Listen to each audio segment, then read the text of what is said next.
It had been one of those strangely heavy days for Ethan Ward. The kind where nothing is technically wrong, yet something inside feels out of place. He couldn't explain it, but the silence of his apartment seemed louder than usual, and the fading evening light cast long shadows that made him feel as though the world was waiting for something. He had prepared more carefully than he normally would, straightened his shirt twice, fixed his hair until he felt somewhat confident, and told himself that maybe tonight, after years of being alone, he might finally be stepping toward a new beginning. But just as he was locking his apartment door, his phone buzzed. A simple message, short and cold. "I'm really sorry. I can't make it tonight." No explanation. No details. Just a canceled blind date from a woman he'd never met but had quietly hoped might bring a little light back into his life. Ethan stood still for a few seconds, letting the disappointment settle. He wasn't angry. Life had taught him that everyone carried unseen battles. Still, the sting was there. Even so, he drove to the restaurant anyway, mostly out of habit, and sat in the parking lot for a moment, breathing through the mix of numbness and resignation. Eventually, he stepped out, walked toward the restaurant doors, then stopped again. Something tugged at him, an instinct, a quiet pull he didn't understand, leading him away from the entrance and toward the far end of the parking lot. As he walked, the warm breeze brushed past him, carrying the soft sounds of cars drifting by, families returning from dinners, laughter echoing faintly from somewhere. And then he saw her. A woman sitting on the ground beside a Navy SUV, her knees drawn tight to her chest, her shoulders trembling with quiet, painful sobs. Two small children sat beside her, a boy around 5 and a little girl not much older than 4, both with confused, frightened eyes fixed on their mother. Ethan froze, breath catching in his chest. He didn't know her. At least he didn't think so. But something about her face, the chestnut hair falling over her shoulders, the familiar blue shirt, something clicked. He had seen her picture that morning. This was Claire Bennett, the same woman who had canceled their date less than an hour ago. And now she was sitting alone on a hot pavement, trying so desperately not to fall apart.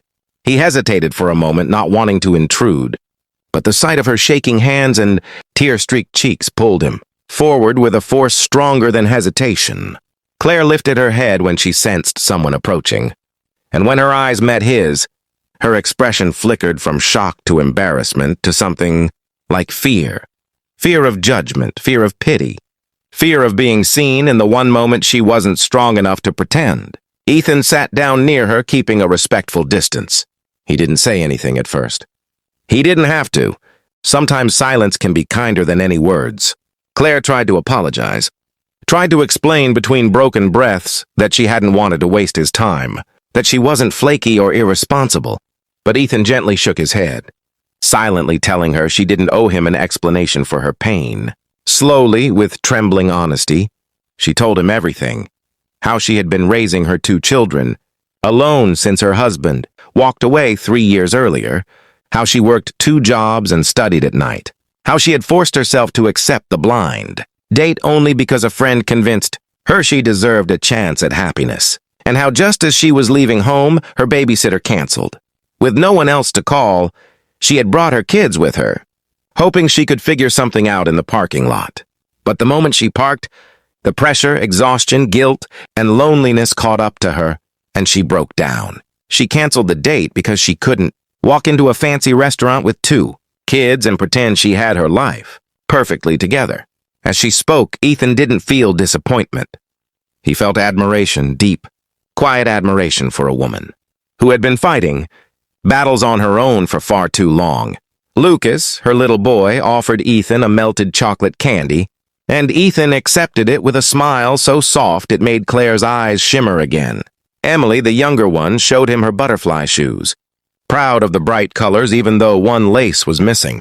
Ethan suggested a nearby diner, a warm, family-friendly place where noisy kids weren't a problem and life didn't have to be perfect to be welcome.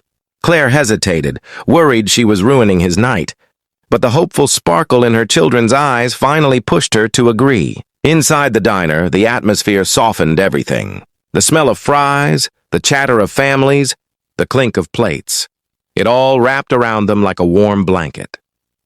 Lucas and Emily colored on paper menus while Claire slowly relaxed, watching Ethan with a mixture of gratitude and disbelief. She wasn't used to someone staying. She wasn't used to kindness without strings.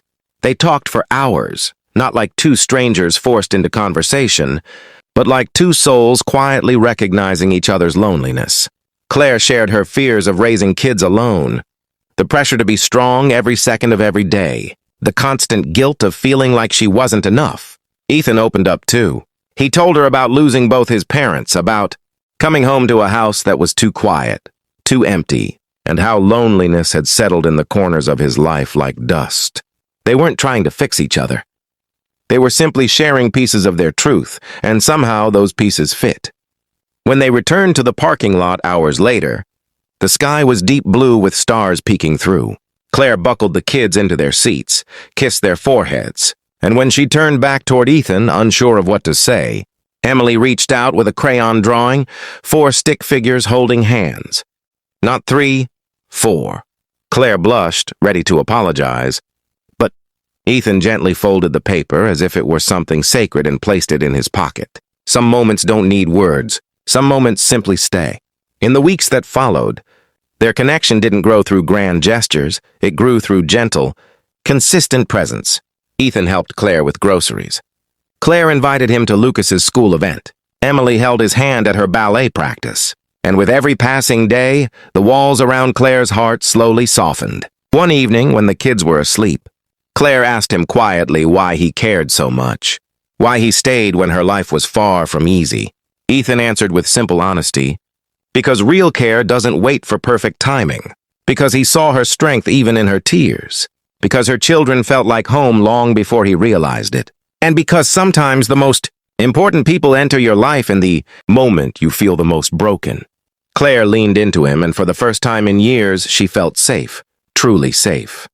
Not because someone rescued her, but because someone chose to stand beside her even when life was messy, loud, and imperfect. Sometimes a canceled date isn't rejection at all. Sometimes it's destiny clearing the path for something far more meaningful. And sometimes the family you're searching for finds you in the exact moment you least expect it.